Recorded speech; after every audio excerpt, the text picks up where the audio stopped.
Aman ya. Aman bro, silakan. Terima kasih banyak Bang Michael Tilaar. Terima kasih banyak untuk kesempatan yang diberikan dan untuk Authentikers yang ada dimanapun berada. Kita bersyukur kita masuk di awal bulan Mei dan seperti yang tadi Bang Michael Tilaar sampaikan, kita akan masuk di dalam masa-masa kenaikan dan juga pencurahan Roh Kudus. Dan teman-teman, hari ini kita akan membahas bagian-bagian itu. Namun sebelum itu teman-teman, sebelum kita jauh lebih dalam mendengarkan firman Allah, saya ajak kita semua ambil sikap yang baik dan mari kita satu hati di dalam doa. Mari kita berdoa. Terpujilah Tuhan Allah penyelamat hidup kami, Allah yang layak kami puji, layak kami sembah. Segala kemuliaan, sanjungan, hormat yang setinggi-tingginya hanya bagimu. Kami bersyukur ya Tuhan untuk hari ini kami semua boleh ada. Sebagaimana kami ada, itu semua karena cinta, itu semua karena anugerah, itu semua karena kasih karunia. Dan itu semua karena belas kasihan Tuhan. Kami bersyukur Tuhan untuk waktu anugerah yang Tuhan berikan kepada kami. Kami dari berbagai-bagai tempat yang ada di Indonesia dan juga di luar Indonesia, kami bersyukur bahwa kami boleh dipertemukan walaupun secara virtual, online, tapi kami percaya kuasa Tuhan tidak bisa dibatasi oleh apapun. Maka daripada itu ya Tuhan, kami berdoa biarlah ibadah saat teduh yang kami lakukan ini benar-benar membawa kemenangan, membawa pemulihan, membawa sukacita, dan membawa kami damai sejahtera, yang olehnya kami dikuatkan, kami yang lemah, kami boleh dipulihkan, kami yang dalam kepahitan, Tuhan boleh baharui hatinya, dan kami semua dalam letih, lesu, dan berbau berat, Tuhan berikan kelegaan. Kami berdoa ya Tuhan, agar biarlah dalam jam pemberitaan firman Tuhan, Roh Kudus ambil alih, setiap bibir kalimat yang disampaikan, tutur bahasa yang disampaikan itu benar-benar sampai kepada kami yang olehnya bukan karena keangkuhan, asumsi, tapi karena tuntunan Roh Kudus semata-mata. Berkati kami semua, berkati perangkat yang kami pakai, dan kami taruh sepenuhnya jam pemberitaan firman Tuhan ini, biarlah Tuhan menuntun, memberkati, dan menolong kami. Dalam nama Tuhan Yesus Kristus yang adalah firman yang hidup, kami siap untuk mendengarkan firman Tuhan. Amin. Baik, teman-teman yang diberkati dan dikasihi oleh Tuhan kita Yesus Kristus, Salam, damai sejahtera. Tuhan bersama kita semua. Terima kasih banyak yang di Sumatera, terima kasih banyak yang di Kalimantan, di Jawa, di Maluku, Nusa Tenggara, Papua, dan sebagainya. Terima kasih banyak teman-teman yang boleh bergabung. Saya sangat bersyukur sekali boleh ada di tengah-tengah orang-orang hebat, orang-orang luar biasa. Dan saya katakan orang-orang hebat, orang-orang luar biasa tentu bukan karena kita hebat, bukan karena kita luar biasa, tapi karena kebangkitan Kristus yang membuat kita luar biasa. Kebangkitan Kristus yang menjadikan kita hebat di dalam Tuhan. Nah, teman-teman yang diberkati dan dikasih oleh Tuhan kita Yesus Kristus, tema kita untuk seri yang pertama, nanti teman-teman akan ikuti di beberapa waktu ke depan bersama hamba-hamba Tuhan yang lain, teman-teman. Dan kita akan masuk dalam seri yang pertama, yaitu gerbang yang terbuka. Nah, sebelum kita akan jauh dalam bagian ini, teman-teman, saya ajak kita untuk buka Alkitab kita, teman-teman ya. Kita buka Alkitab kita akan sama-sama membaca bagian firman Tuhan yang menjadi landasan di dalam pemberitaan kita malam hari ini, yaitu terambil di dalam Injil Lukas, teman-teman ya. Injil Lukas pasalnya yang ke-24. Injil Lukas pasal 24, ayat pertama sampai ayat 12. Injil Lukas pasal 24, ayat pertama sampai 12. Teman-teman jika sudah dapat, bisa perhatikan Alkitab dengan baik, dan saya akan bacakan bagi kita semua. Firman Tuhan di bawah perikop kebangkitan Yesus. Ayat pertama.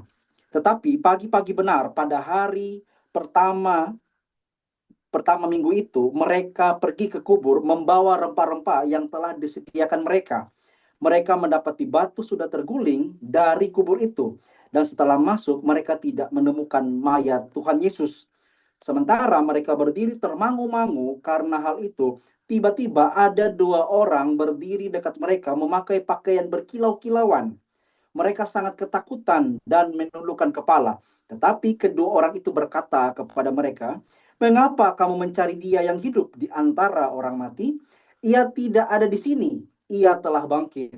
Ingatlah apa yang dikatakannya kepada kamu ketika ia masih di Galilea, yaitu bahwa anak manusia harus diserahkan ke tangan orang-orang berdosa dan akan bangkit pada hari yang ketiga." Maka teringatlah mereka akan perkataan Yesus itu, dan setelah mereka kembali dari kubur, mereka menceritakan semuanya itu kepada ke-11 murid dan kepada semua saudara yang lain. Perempuan-perempuan itu ialah Maria Magdala dari Magdala, dan Yohana, dan Maria ibu Yakobus, dan perempuan-perempuan lain yang juga bersama-sama dengan mereka memberitahukannya kepada rasul-rasul. Tetapi bagi mereka perkataan itu seakan-akan omong kosong, dan mereka tidak percaya kepada perempuan-perempuan itu. Sungguh pun demikian, Petrus bangun lalu cepat-cepat pergi ke kubur itu. Ketika ia menjenguk ke dalam, ia melihat hanya kain kapan saja. Lalu ia pergi dan ia bertanya dalam hatinya apa yang kiranya telah terjadi. Nah, demikian jauh pembacaan firman Tuhan bagi kita semua, teman-teman, saudara yang diberkati dan dikasih oleh Tuhan kita Yesus Kristus. Dan ini bagian yang menarik karena pasal 24 berkaitan dengan kebangkitan Yesus. Ini merupakan denyut nadi orang Kristen, ya. Ini adalah denyut nadi orang Kristen. Ini adalah merupakan bagian yang sangat amat penting di dalam kekristenan kita. Kenapa? Karena jika Kristus tidak bangkit, maka sia-sialah kepercayaan kita. Nah, teman-teman yang diberkati dan dikasih oleh Tuhan kita Yesus Kristus, menarik saat kita lihat teks tadi atau bagian ketika mereka, dalam hal ini perempuan-perempuan, teman yang berkati, ketika pergi ke kubur Yesus, mereka tidak lagi menjumpai mayatnya di sana. Lalu mereka menceritakan kepada para rasul, tapi di antara para rasul, teman-teman, ada yang tidak percaya dan menganggap perempuan-perempuan ini omong kosong, ya. Dan menganggap perempuan-perempuan ini omong kosong. Dan yang menarik adalah apa, teman-teman yang diberkati dan dikasih oleh Tuhan kita Yesus Kristus, berkaitan dengan teks tentang kebangkitan Yesus ini, teman-teman yang diberkati, ternyata ini bukan hanya sebetulnya tidak dipercayai oleh rasul-rasul pada waktu itu, tapi teman-teman, berbicara soal kebangkitan Yesus, ini merupakan satu hal atau peristiwa yang bahkan tidak dipercayai banyak orang sampai zaman sekarang. Ya. Kenapa demikian? Karena teman-teman yang diberkati dan dikasih oleh Tuhan, banyak pertentangan, banyak hal-hal yang merujuk kepada kebangkitan Yesus itu merupakan hal yang tidak masuk akal, teman-teman, ya. Kebangkitan Tuhan Yesus merupakan satu peristiwa yang mustahil, dan bahkan itu disebut dengan halusinasi mungkin oleh para murid-murid waktu itu. Tapi teman-teman yang diberkati dan dikasih oleh Tuhan kita Yesus Kristus, saya akan ajak kita sedikit berefleksi tentang bagian ini. Kenapa? Karena tadi kita berbicara soal kenaikan dan kita akan berbicara pencurahan Roh Kudus. Tidak ada kenaikan dan tidak ada pencurahan Roh Kudus kalau Tuhan Yesus tidak pernah bangkit. Amin, teman-teman. Ini sangat penting sekali. Ini sangat powerful, dan saya ajak kita untuk merenungkan betapa dalam maknanya berkaitan dengan kebangkitan Yesus bagi seluruh orang yang percaya kepadanya. Teman-teman yang diberkati dan dikasih oleh Tuhan, ada seorang teolog yang mengatakan kematian Yesus sangat penting. Kematian Yesus sangat penting, tapi kebangkitannya sangat menentukan. Kematian Yesus memang sangat penting, teman-teman. Tapi berbicara kebangkitan Tuhan Yesus, itu sangat menentukan. Karena kalau Yesus mati, tapi dia tidak bangkit, maka celakalah seluruh orang Kristen pada hari ini yang percaya kepada Yesus Kristus. Dan sia-sialah seluruh kepercayaan yang kita bangun selama ini kalau Tuhan Yesus tidak pernah bangkit. Makanya saya pernah tertarik, ada seseorang yang berkata begini, teman-teman. Kalau ada orang yang mau menghancurkan kekristenan, tidak perlu effort, capek-capek, bakar gereja, hancurkan gereja. Tidak perlu. Cukup temukan mayat Yesus di mana, maka itu sudah otomatis menghancurkan seluruh iman orang Kristen dalam sepanjang abad, sejarah, dan segala waktu. Cukup temukan mayatnya di mana. Tapi teman-teman yang diberkati dan dikasih oleh Tuhan, mayatnya tidak pernah ditemukan.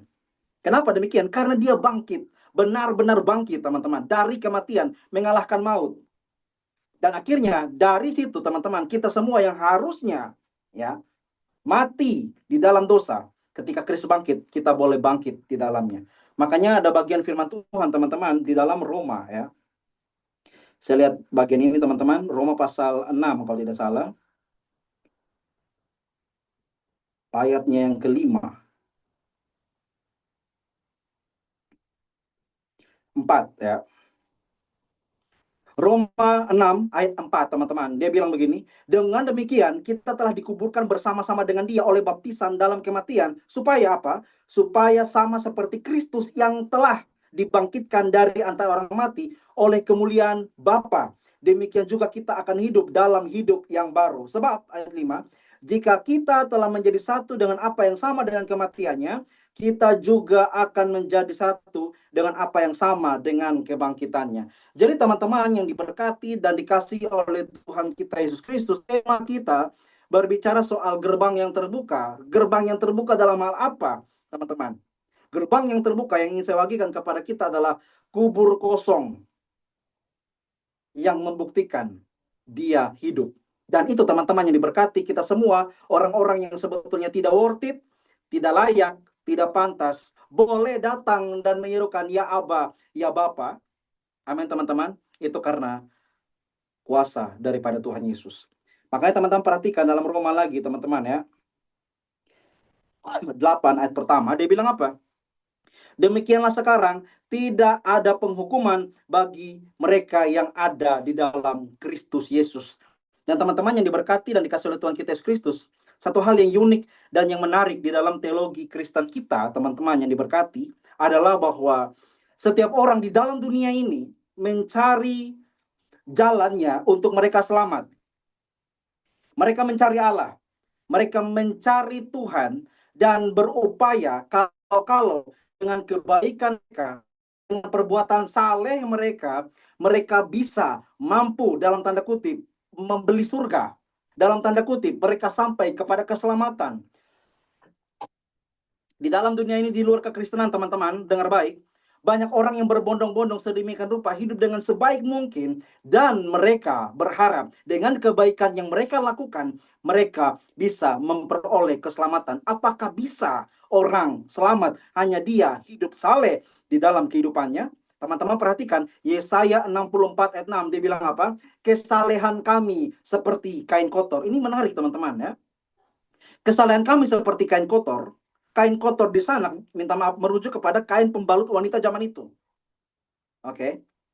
Kain pembalut wanita zaman itu. Kitab Yesaya ditulis 700 tahun sebelum Tuhan Yesus lahir. Tuhan Yesus lahir 2000 tahun lalu. Maka itu konteksnya 2700 tahun lalu. Kain pembalut wanita zaman itu. Yang disebut kesalehan. Nah, kesalehan saja teman-teman. Sudah jijik model begitu. Apalagi kesalahan. Makanya dalam Roma pasal 3 dia bilang apa? Semua orang telah berdosa, semua orang telah menyeleweng, tidak ada yang berbuat baik, seorang pun tidak, dan tidak ada yang berguna. Karena apa? Karena semua orang telah berdosa dan telah kehilangan the glory of God, kemuliaan Tuhan. Kehilangan itu, teman-teman. Makanya teman-teman yang diberkati dan dikasih oleh Tuhan kita Yesus Kristus, di dunia yang semakin fake, palsu seperti sekarang, orang-orang berlomba-lomba berupaya, teman-teman, menunjukkan sifat pribadi yang ideal di dalam dirinya. Mereka menampilkan bahwa saya adalah orang hebat. Makanya teman-teman kalau kita bermain media sosial, teman-teman buka di Instagram, teman-teman akan menjumpai banyak orang cantik, banyak orang ganteng dengan LinkedIn prestasi yang mereka tunjukkan di sana. Tapi teman-teman yang diberkati dan dikasih oleh Tuhan kita Yesus Kristus, yang saya ingin katakan kepada kita bahwa orang bisa memanipulasi dengan mungkin mereka posting sesuatu yang bagus, yang orang lain enak pandang, teman-teman. Tetapi mereka tidak bisa memungkiri bahwa tanpa Yesus Kristus mereka tidak mungkin selamat. Kenapa teman-teman? Karena Tuhan Yesus merupakan satu-satunya jalan, the one way orang sampai kepada Bapa. Makanya teman-teman saya katakan tadi, kesalahan kami seperti kain kotor, bahkan semua orang telah berdosa dan telah kehilangan kemuliaan Allah. Tidak mungkin dan mustahil orang bisa selamat dari dia berbuat baik, teman-teman. Ini saya tekankan, jangan salah paham, bukan kita tidak perlu berbuat baik. Tapi maksud saya adalah perbuatan baik tanpa kepercayaan kepada Kristus itu adalah sia-sia. Teman-teman yang diberkati dan dikasihi oleh Tuhan. Kenapa? Saya tekankan sekali lagi berulang-ulang. Karena ini merupakan bagian yang penting, yang powerful, mengajak kita untuk merenungkan. Kalau bukan Tuhan Yesus, kita tidak mungkin sampai di titik ini, teman-teman. Dan bahkan kita bisa mengklaim keselamatan. Tidak mungkin. Yang saya katakan tadi, teman-teman, semua karena kasih karunia, itu bukan oleh usaha, bukan oleh perbuatan, tapi karena pemberian Allah, anugerah yang diberikan kepada kita. Dan kita syukuri adalah apa, teman-teman yang diberkati dan dikasihi oleh Tuhan, bahwa kita boleh diselamatkan, kita boleh disebut layak, teman-teman. Sekali lagi, itu bukan dari usaha dan kebaikan kita. Kenapa, teman-teman yang diberkati dan dikasihi oleh Tuhan? Saya jelaskan sedikit. Berkaitan dengan kita adalah orang-orang berdosa, kita yang harusnya layak mati, layak binasa. Kenapa kita disebut orang berdosa? Kita disebut orang berdosa bukan karena kita tahu maki dulu baru kita disebut orang berdosa, tidak. Tapi bahkan dalam kandungan, kita statusnya orang berdosa. Itu disebut dengan original sin, teman-teman. dosa asal atau dosa bawaan. Mazmur 51 ayat 7, ya kan? Dalam kandungan, dalam dosa aku diperanakan oleh ibuku. Jadi teman-teman, bahkan sebelum kita lahir pun kita statusnya orang berdosa. Oke. Dari kita statusnya orang berdosa, jangan ajar orang maki, orang pasti tahu maki. Jangan ajar orang bohong, tahu bohong. Kenapa? Karena itu nature-nya. Oke. Di dalam dirinya. Dan teman-teman tahu, dosa itu adalah hutang di hadapan Allah. Dan teman-teman harus ingat ini, bahwa hutang di hadapan Allah, teman-teman, ya, itu tidak bisa dibalas atau bisa dilunasi hanya gara-gara kita berbuat baik. Itu seperti ibarat kita berhutang, atau saya berhutang kepada Pak Mikael Tilaar, teman-teman. Saya berhutang kepadanya 5 miliar, oke? 5 miliar yang saya sudah tidak sanggup untuk bayar. Gara-gara sudah tidak sanggup untuk bayar, dan saya betul-betul sudah tidak ada uang lagi, saya langsung ke rumah Pak Mikael. Pak, minta maaf Pak, hari ini saya mau berhenti untuk berhutang, dan saya tidak bisa berhutang lagi. Saya tidak bisa melunasinya karena saya sudah tidak ada uang. Saya mau berhenti berhutang, tolong ampuni saya. Ketika saya katakan demikian, apakah masalah selesai dengan Pak Mikael? Tidak selesai. Kenapa? Untuk urusan kamu berhenti tidak berhutang, itu masalah kedua. Yang pertama, bayar dulu hutangmu. Ya kan? Bayar hutang dulu, toh kakak. Ya kan, orang Kupang bilang begitu, Bang. Kakak bayar hutang dulu. Kok kakak omong, saya bilang berhenti, tapi ternyata belum dilunasi. Masalah utama harus dilunasi dulu. Dan apa yang bisa melunasi, apa yang bisa menjadi pengganti penjamin orang itu, teman-teman yang diberkati, diselamatkan. Seperti yang saya katakan tadi, teman-teman, semua orang telah berdosa dan telah kehilangan kemuliaan Allah. Nothing, kosong, tidak punya apa-apa, tidak berguna, tidak ada yang berbuat baik. Gara-gara demikian, tidak mungkin ada satu manusia pun yang dapat menyelamatkan orang dari kebinasaan. Teman-teman mau sebut siapa? Filsuf, Socrates, Aristoteles, siapapun orang yang paling bijak di dalam dunia ini, tidak mampu mengeluarkan kita dari kebinasaan dan kematian. Tidak ada. Karena semua orang telah berdosa dan telah kehilangan kemuliaan Allah. Lantas, teman-teman, kalau sudah tahu begini, siapakah yang mampu menyelamatkan kita? Kebenaran firman Tuhan, the Almighty God, Allah yang sejati, di dalam Tuhan Yesus Kristus, datang ke dalam dunia, menjadi manusia, untuk menggantikan kita, orang-orang yang berdosa. Kenapa harus jadi manusia, Kak? Kenapa tidak dari Allah di surga dan ampuni saja kok selesai? Kenapa harus capek-capek dari manusia?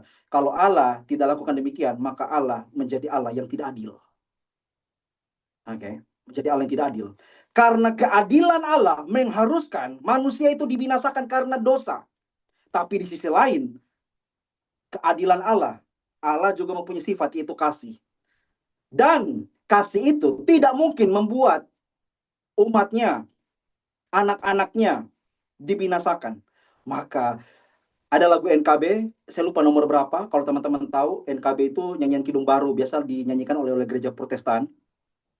Liriknya tuh bilang begini, terpujilah Allah, hikmatnya besar. Hikmatnya besar artinya apa, teman-teman? Yang tidak pernah kita pikirkan, tidak pernah kita duga-duga, dan tidak pernah kita bayangkan. Allah Tritunggal, amin, teman-teman yang berkati, yang dikasih oleh Tuhan, Bapa mengaruniakan, memberikan Tuhan Yesus anak tunggalnya kepada kita, supaya apa? Keadilannya dan kasihnya dapat berjalan bersama-sama.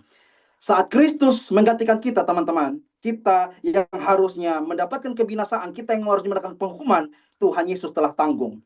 Tapi di sisi yang sama, dari penderitaan Kristus, kita boleh diselamatkan dan tidak menerima penghukuman itu.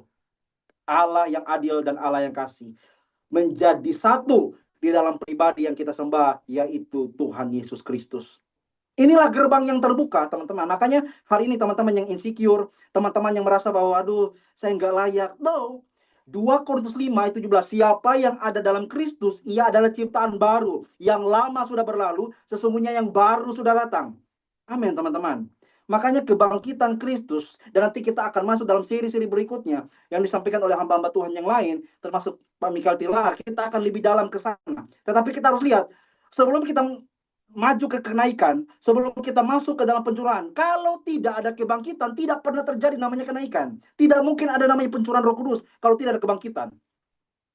Makanya kita bersyukur, teman-teman yang diberkati dan dikasihi oleh Tuhan, kita menjadi orang Kristen yang begitu luar biasa, bahwa ketika Tuhan Yesus telah mati dan bangkit bagi kita, kita telah dibebaskan dari belenggu dosa. dan kita bisa menyembah Tuhan di dalam roh dan kebenaran. Di dalam roh dan kebenaran itu merujuk, merepresentasikan teman-teman. Kita berdoa menyembah Tuhan, tidak lagi dibatasi ruang dan waktu. Amin teman-teman. Tidak dibatasi jam begini baru berdoa, tidak. Jam berapapun, dimanapun kamu berada, menghadap barat, utara, timur, selatan, tidak menjadi masalah di sana.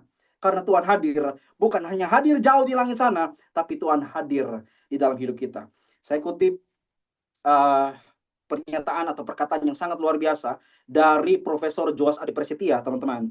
Dia mengatakan bahwa Allah di dalam Kristus adalah Allah yang bukan jauh di langit sana, tapi Allah yang ada di dalam diri hati kita, yang merangkul, merengkuh kita di dalam kerapuhan kita. It's amazing. Luar biasa, teman-teman. Semua orang dalam penyembahnya kepada ilah-ilah mereka bersifat hierarki. Mereka tapi karena takut binasa. Tetapi bagaimana kita boleh menyapa Allah kita dengan sapaan ya Bapa, ya Aba, merujuk, merepresentasikan begitu dekatnya kita dengan Tuhan. Bahkan terlebih-lebih Tuhan ada di dalam hidup kita. Roma 8 teman-teman ayat 31 ya. Dia bilang, sebab itu apakah yang akan kita katakan tentang semuanya ini? Jika Allah di pihak kita, terjemahan Yunani teman-teman yang dipakai di sana bukan hanya di pihak, tapi Allah ada dengan kita. Dia bukan hanya di sisi, di pihak kita, tapi dia berjalan, dia ada dengan kita teman-teman. Dan saya mau tanya kepada kita semua, temukanlah di luar kekristenan, Tuhan mana yang mau merangkul umatnya teman-teman sebegitu luar biasanya dan mencintai umatnya begitu dalamnya sampai-sampai relasi Allah Tritunggal teman-teman seketika harus terpisah gara-gara teman-teman kita semua teman-teman yang dimana ketika Kristus salib dia mengatakan Eli Eli lama sabaktani, Allahku Allahku mengapa kau meninggalkan aku. Dosa keterpisahan itu Kristus tanggung. Allah Tritunggal hubungan yang tidak pernah putus teman-teman ya, dari sepanjang kekekalan sampai kekekalan teman-teman, tapi dibuatnya seakan-akan mereka terpisah di kayu salib, di kayu terkutuk untuk kita semua. Ini saya mau katakan adalah selain powerful, selain bagaimana kuasa Tuhan begitu besar teman-teman, tapi cintanya yang sejati dan abadi dan tidak bisa digantikan, diukur dengan cinta manapun. Jadi teman-teman yang pacaran beda agama tolong ya, yang beda agama masa mau sama Musdalifah sih ya kan masih ada tuh siapa Yohana, Maria ya kan, masih ada Lambert, kok mau sama Nazar ya toh. Ayolah teman-teman yang berkati dikasih oleh Tuhan. Saya katakan ini apa adanya teman-teman, bahwa tidak ada cinta yang melebihi cinta Tuhan Yesus terhadap diri kita. Gerbang yang terbuka merepresentasikan bahwa kita semua orang-orang yang di luar tidak bisa, tidak boleh, tidak layak mendapatkan kemuliaan Allah. Tetapi saat Kristus mati dan bangkit bagi kita, gerbang itu terbuka dan kita layak mendapatkan bagian bersama-sama dengan Tuhan di dalam kerajaannya. Di rumah Bapakku banyak tempat tinggal. Amin. Yohanes 14. Tetapi penekanannya adalah apa? I'm the way, the truth, and the life. Akulah jalan dan kebenaran dan hidup. Tidak ada seorang pun yang datang kepada Bapa, tidak ada seorang pun yang sampai kepada surga kalau tidak melalui aku. Nah, teman-teman yang diberkati dan dikasih oleh Tuhan kita Yesus Kristus, cinta Tuhan terlalu besar bagi kita. Hari-hari ini kita yang dalam problematika ekonomi yang begitu berat, ya teman-teman ya. Ini saya bilang negara Konoha, oke? Nanti ya kenal lagi ya, Konoha atau Wakanda terserah lah teman-teman ya. Kita yang dalam keadaan sulit sekarang, kita juga pasti berefleksi bagaimana apa yang akan terjadi ke depan teman-teman. Dan teman-teman tahu, kita ini sekarang sudah hidup di zaman digitalisasi yang begitu kuat. Amin teman-teman ya. Kita di zaman AI, ChatGPT teman-teman. Dan teman-teman tahu bahwa tidak bisa dipungkiri bahwa relasi dengan sesama itu menjadi pudar pelan-pelan. Nangkap ya teman-teman ya. Karena apa? Setiap orang punya HP. Setiap orang punya gadgetnya masing-masing. Dan orang lebih tertarik melihat ini dibandingkan melihat saudara yang ada di mukanya. Makanya orang tidak tahu, tiba-tiba yang itu mati ya, kita tidak tahu orang mati. Kenapa? Karena kita tidak peduli orang lain dan kita melihat gadget kita. Itu bahaya sekali teman-teman. Dan tidak bisa dipungkiri, orang-orang Kristen, anak-anak muda Kristen juga seperti itu. Dan saya pun pribadi selalu bergumul untuk Tuhan tolong, agar kiranya apapun yang menjadi penghalang untuk kita datang kepada Tuhan, itu merupakan berhala modern sampai sekarang. Dan kita harus doakan teman-teman, agar apa? Fungsi garam dan terang itu adalah mempengaruhi. Amin ya teman-teman, ya, bukan dipengaruhi. Terang itu mempengaruhi. Jadi kalau misalkan saya matikan lampu nih, ya ini karena masih ada cahaya tambahan, yang gelap nih ya. Ini gelap, ada cahaya lampu. Kalau saya matikan lagi gelap. Dan fungsi daripada terang itu mempengaruhi. Nah, mempengaruhi. Dia mempengaruhi gelap itu menjadi bercahaya. Dan kegelapan tidak mungkin mempengaruhi terang. Tidak mungkin. Dan garam, teman-teman, itu mempengaruhi, dia merangsang masakan. Teman-teman masak rendang, masak apapun, kalau tidak ada garam, rasanya ada yang kurang, betul ya? Dia merangsang rasa-rasa yang lain, teman-teman. Dan fungsinya adalah mempengaruhi. Demikian pula kita sebagai orang percaya yang adalah harusnya mempengaruhi, bukan dipengaruhi. Lalu bagaimana caranya supaya kita mempengaruhi? Tuhan Yesus Kristus. Melekat kepada dia. Kalau kita tidak melekat, teman-teman, kita akan mudah terbawa oleh arus. Kita lihat beberapa banyak orang yang jatuh dalam dosa, teman-teman ya. Baik pergaulan, baik apalagi hubungan keluarga, relasi dengan pertemanan, dan apapun, teman-teman, orang bisa jatuh, teman-teman. Karena apa? Karena tidak ada fondasi yang kuat, tidak ada dasar yang kuat di dalam hati ini. Makanya teman-teman yang diberkati dan dikasih oleh Tuhan, kita lihat beberapa media waktu lalu, banyak yang melakukan tindakan bunuh diri, teman-teman, bunuh diri, yang mengakhiri hidup. Karena begitu pusing di kepala, orang frustasi. Siapa bisa tolong kita, teman-teman? Tidak ada yang bisa tolong kita, percayalah. Di zaman abad sekarang, tidak ada yang bisa tolong kita. Selain apa? Kekuatan daripada Roh Kudus untuk memampukan kita menghadapi setiap masalah. Amin, teman-teman.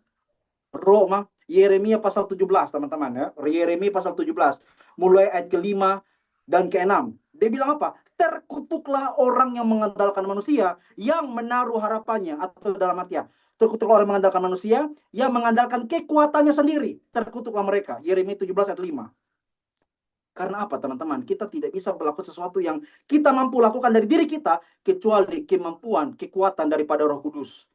Makanya teman-teman, menjadi bagian yang mungkin akhir di dalam sharing kita pada malam hari ini yang ingin saya bagikan, ada satu artikel yang baik sekali. Kalau teman-teman baru, nanti saya bisa bagi di grup. Artikel yang ditulis oleh Freddy De Boer. Artikel yang ditulis oleh Freddy De Boer tahun 2017 tentang bagaimana hidup manusia di zaman sekarang yang selalu mau menunjukkan sifat idealismenya. Seperti yang saya singgung di awal, tentang orang-orang yang berupaya mengupload foto dan lain sebagainya. Yang untuk menunjukkan kepada dunia, kalau saya ini worth it, saya ini layak, saya good, saya very nice, very handsome, very beautiful. Untuk kasih tahu ke dunia, kalau saya ini adalah orang yang begitu luar biasa. Tapi teman-teman harus ingat dan perhatikan ini. Kita telah kehilangan kemuliaan Allah. Amin, teman-temannya. Semua orang telah berurusan dengan kemuliaan Allah. Kita bisa memanipulasi. Freddy De Boer mengatakan begini, teman-teman. Dalam artikelnya, judulnya itu You Can Fake It. Kamu tidak dapat menipunya. Orang dengan idealismenya mau menampilkan, mengupload sesuatu yang bagus, yang orang lihat, teman-teman. Tapi ada satu hal yang tidak bisa ditolak oleh mereka. Pada saat mereka sudah mengupload postingan itu, lalu dia kembali ke dalam kamar, dia akan menjumpai dirinya bahwa dia bukan siapa-siapa. Nothing, kosong, dan tidak punya apa-apa.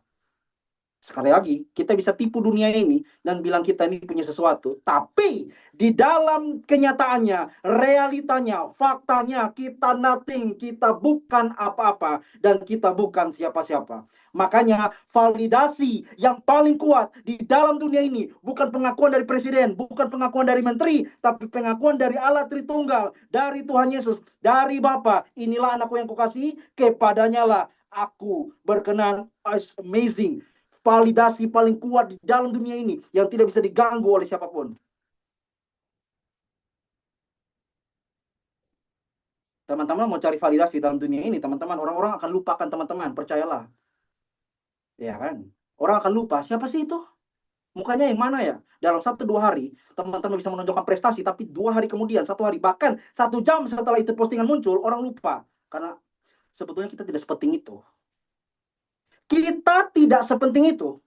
Tetapi bagi Kristus Yesus, kita begitu penting, kita begitu berharga, sampai Kristus datang ke dalam dunia, menjemput kita, agar kita tidak masuk ke dalam kebinasaan di lubang kubur. Amin, teman-teman. Ini kemerdekaan yang begitu luar biasa. Kebenaran yang memerdekakan kita. Bahwa Tuhan Yesus begitu luar biasa. Dan sebagai hati, saya akan bagikan satu bagian firman Tuhan di dalam Injil Yohanes pasal 17 tentang doa Tuhan Yesus bagi murid-muridnya, dan itu juga merupakan doa Tuhan Yesus bagi kita semua, teman-teman.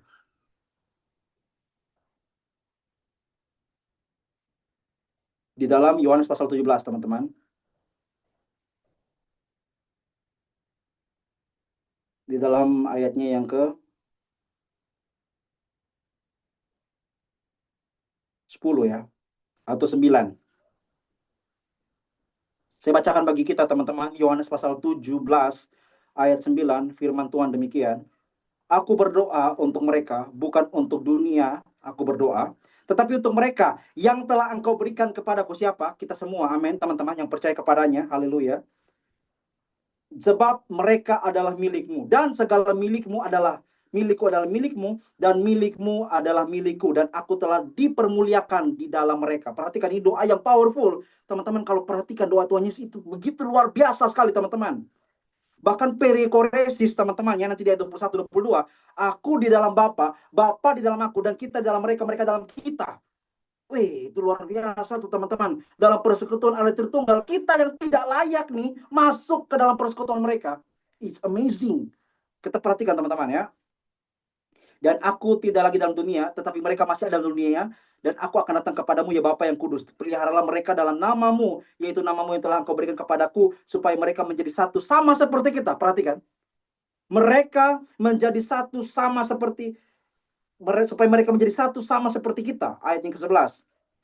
Selama aku bersama-sama mereka, aku melihara mereka dalam namamu, yaitu namamu yang telah aku berikan kepadaku. Aku telah menjaga mereka, dan tidak ada seorang pun dari mereka yang binasa selain daripada dia yang telah ditentukan oleh binasa. Ini merujuk kepada Yudas, teman-teman, ya. Supaya genaplah yang tertulis dalam kitab suci. Tetapi sekarang aku datang kepadamu, dan aku mengatakan semuanya ini sementara aku masih dalam dunia, supaya penuhlah sukacitaku di dalam mereka. Aku memberikan firman-Mu kepada mereka, dan dunia membenci mereka. Mereka bukan dari dunia, sama seperti aku bukan dari dunia. Perhatikan, teman-teman. Aku tidak meminta supaya engkau mengambil mereka dari dunia, tetapi supaya engkau melindungi mereka daripada yang jahat. Amin, teman-teman. Kita bersyukur. Orang tawar pornografi, orang tawar narkoba, minum mabuk, alkohol, dan lain sebagainya, Tuhan masih pelihara kita, puji Tuhan, ya. Karena Bapa melindungi kita atas doa Tuhan Yesus. Ini luar biasa, teman-teman. Saya baca ini merinding sekali, karena ini luar biasa, teman-teman. Bagaimana Tuhan yang kita sembah, bukan dia yang jauh di langit sana, tapi sekali lagi, dia yang ada di dalam hidup kita dan hati kita. Ini luar biasa, gerbang yang terbuka luar biasa sekali. Kuduskanlah mereka dalam kebenaran, firman-Mu adalah kebenaran. Sama seperti engkau mengutus aku ke dalam dunia, demikian aku mengutus mereka ke dalam dunia. Dan aku menguduskan diriku bagi mereka, supaya mereka pun dikuduskan dalam kebenaran. Dan bukan untuk mereka ini saja aku berdoa, tetapi, perhatikan, teman-teman, siapa? Untuk orang-orang yang percaya kepadaku oleh pemberitaan mereka. Dan bersukacitalah kita setiap hari ini yang sudah terima Tuhan Yesus Kristus sebagai Tuhan, Allah, dan Juru Selamat secara pribadi, teman-teman. Perhatikan, ini menjadi bagian kita. Kita klaim bukan karena kita adalah seorang yang worth it, layak, tidak. Tapi sekali lagi, karena darah Tuhan Yesus, kebangkitannya, yang memampukan kita, ada di dalam pengudusan, kekudusannya, dan kebenarannya.